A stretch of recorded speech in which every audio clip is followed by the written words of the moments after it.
আমরা চাই এই অবহেলিত বাটি অঞ্চলের আজমিরগঞ্জকেও আমরা ঐক্যবদ্ধভাবে এক প্ল্যাটফর্মে মানুষদেরকে নিয়ে আমাদের শিক্ষা, আমাদের সংস্কৃতি, আমাদের কৃষি, আমাদের উন্নয়ন এই আজমিরগঞ্জকে ঢেলে সাজানো। আমরা চাই প্রত্যেকটা যুবক যেন কর্মসংস্থানের ব্যবস্থা করতে পারি। আমরা চাই কৃষকরা যেন তার ন্যায্য অধিকার ফিরে পায়। আমরা চাই হসপিটালে গেলে তার চিকিৎসার ভালো ব্যবস্থা হয়।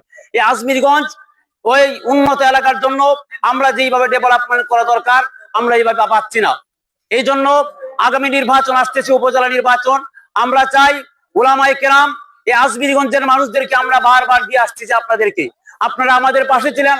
আগামী নির্বাচনে চাই আমরা উলামায়ে কেরাম এবং সাধারণ মানুষদেরকে সাথে নিয়ে, দিনদার মানুষদেরকে সাথে নিয়ে মানুষের ন্যায্য অধিকার ফিরে আনার জন্য ঐক্যবদ্ধভাবে ইসলাম দেশ মানবতার পক্ষে প্রত্যেকটা সেক্টরে শরিয়া আইন বাস্তবায়ন করার জন্য সকলকে মিলিতভাবে কাজ করার তৌফিক দান করুক। বাংলাদেশ খেলাফত মজলিস কর্তৃক আয়োজিত আজকের ইফতার মাহফিলে আমাকে দাওয়াত দেওয়ার জন্য বিশেষ করে ধন্যবাদ জানাই আমার শ্রদ্ধেয় আমার শিক্ষক, যার কাছে আমি মানুষ হয়েছি, যার কাছে আমি লেখাপড়া করেছি, আমার শৈশবকাল যার কাছে আমার কেটেছে, জুনায়েদ আহমদ শাকির সাহেব মুফতি, ওনাকে আমি ধন্যবাদ জানাচ্ছি।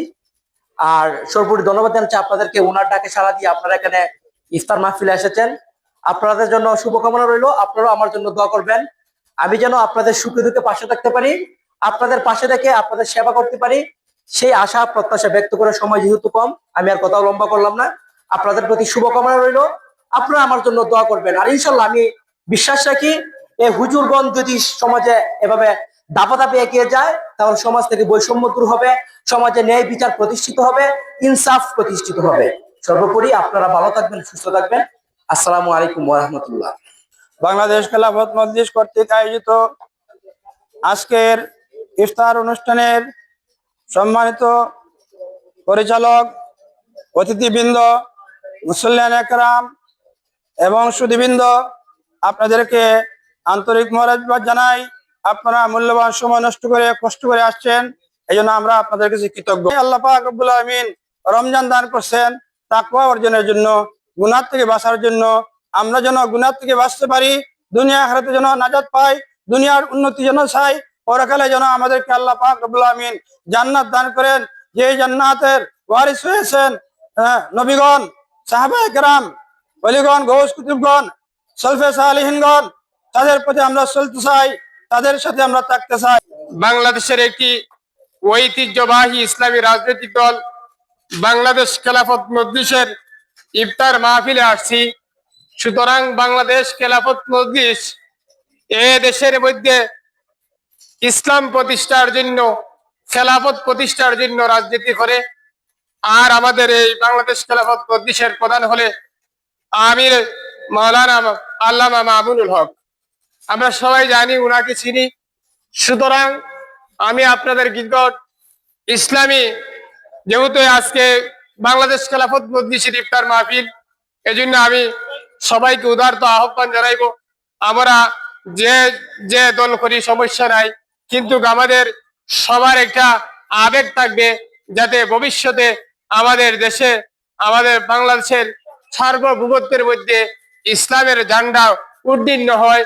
আল্লাহ তাআলা যেন আমাদের সবাইকে ইসলামের ছায়াতলে চলার এবং ইসলামের পক্ষে কথা বলার তৌফিক দান করে। বাংলাদেশ খেলাফত মজলিস আজমিরগঞ্জ উপজেলা শাখার উপলক্ষে ইফতার মাহফিল, আমার খুবই ভালো লাগছে। আজকে উলামায়ে কেরামের সাথে বাংলাদেশ খেলাফত ছাত্র মজলিসের একজন সাধারণ সদস্য হিসেবে আমরা জেলা পর্যায়ে ছাত্র মজলিসের কাজ করি, যতটুকু পারি চেষ্টা করি যে ছাত্রদেরকে সংগঠিত করার। তো উলামায়ে কেরামের সহযোগিতায় আমরা আরো এগিয়ে যাব। এভাবে একদিন আপনাদের নেতৃত্বে কৌমিকরণের মধ্যেও ছাত্ররা এগিয়ে আসবে, রাজনৈতিক সচেতনতা তৈরি হবে, আমরা এটাই প্রত্যাশা।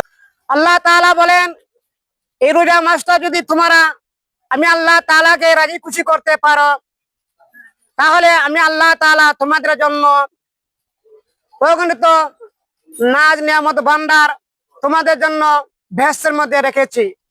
আরো বলেন, যারা নাকি এই রমজান মাসে রোজা রাখে তাদের আল্লাহ তাআলা কি করেন? সুস্থতা করিয়া দেন। যারা নাকি রমজান মাসে রোজা রাখে, আল্লাহ তাআলা তাহাদের জীবন শক্তি আরো বাড়াইয়ে দেন।